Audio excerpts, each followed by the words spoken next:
No support from the government. That's what the Minister of Grand Bahama says as it relates to the Grand Bahama Power Company's application to the Port Authority to adjust base rates.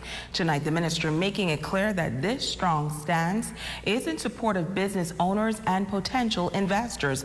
But more importantly, she says it's for Grand Bahamians who have been suffering for far too long. As far as an increase, none of us can handle it right now. Not the people, not the businesses, not Grand Bahama Island. This is why the Minister for Grand Bahama, the Honorable Ginger Moxie, says the government has made it clear that they will not support any rate adjustment from the Grand Bahama Power Company that spells an increase on the backs of Grand Bahamians. It was so important for the government to show that we do not support a rate increase, because we are aware of the challenges that the people of this island have been facing for a while. And of course, it didn't just start with Hurricane Dorian and the pandemic. It goes all the way back. The minister says that while the government understands that this is just the filing of a rate review and no approval has been granted yet from the Grand Bahama Port Authority, she believes it is important to take an aggressive stance. The government has since constituted a cabinet committee comprising of Attorney General Ryan Pinder, Ministers Obi Wolshcombe, Alfred Sayers, Dr. Michael Darville, as well as the Minister for Grand Bahama, to review and address the matter and to ensure that the rights and interests of the residents of Grand Bahama are protected, consistent with the national energy policy. And so this committee is going to review the application.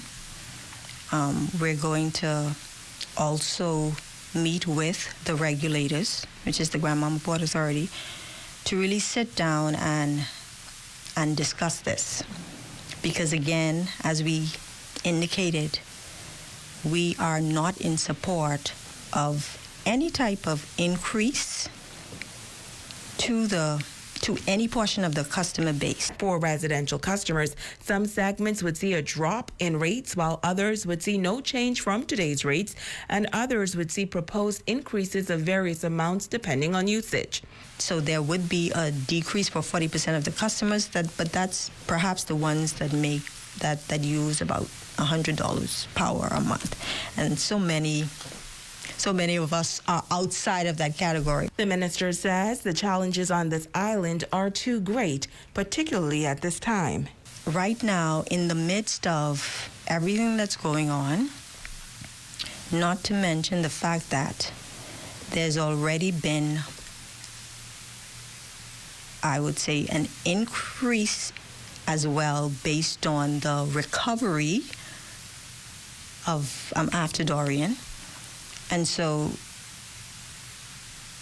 Grand Bahamians just can't tolerate anymore.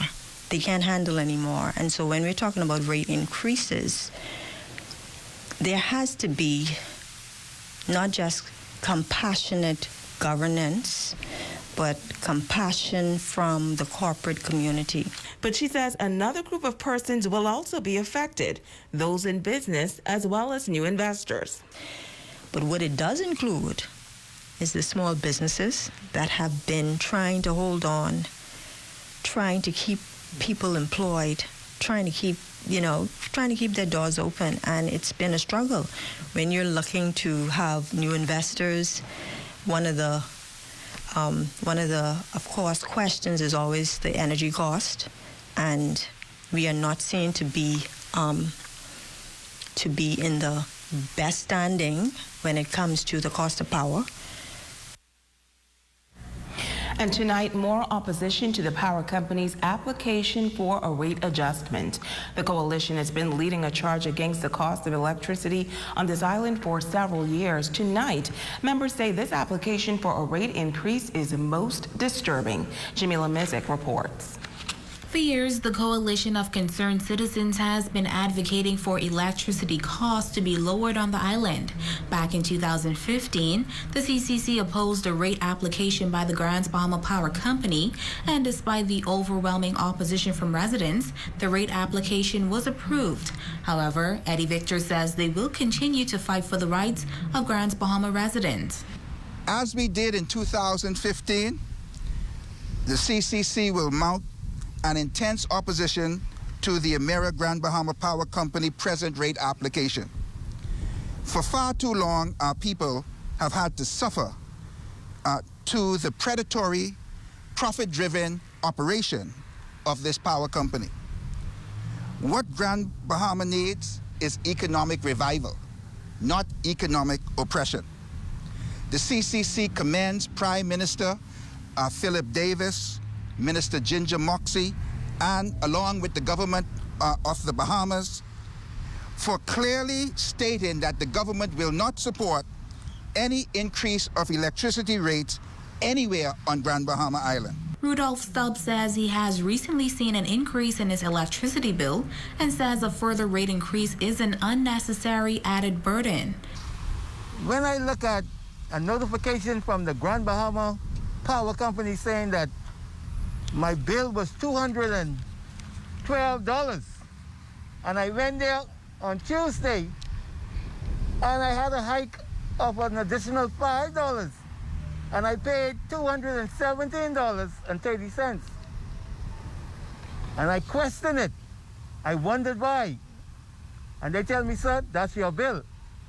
And I still question it today because it appears as if the Grand Bahama Power Company and its regulators are imposing additional funds upon the bills. Margot Victor is asking the Grand Bahama Power Company to revisit their strategy to increase electricity rates, and she notes that it will take a collaborative effort to fight this issue. We need serious collaboration.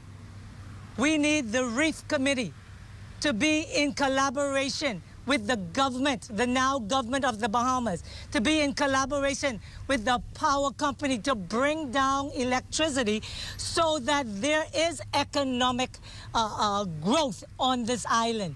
We need collaboration with the churches, collaboration with the Chamber of Commerce. Everyone needs to get on board, and we need to do serious business, or this island will not thrive. We will not go forward. Now, the CCC will host a virtual town meeting on Thursday, November 11th, 2021 at 7 p.m. to address issues relative to the rate application and what citizens can do to fight this application. The meeting will be streamed on Zoom and on their Facebook page. Jamila Missick, ZNS Network News.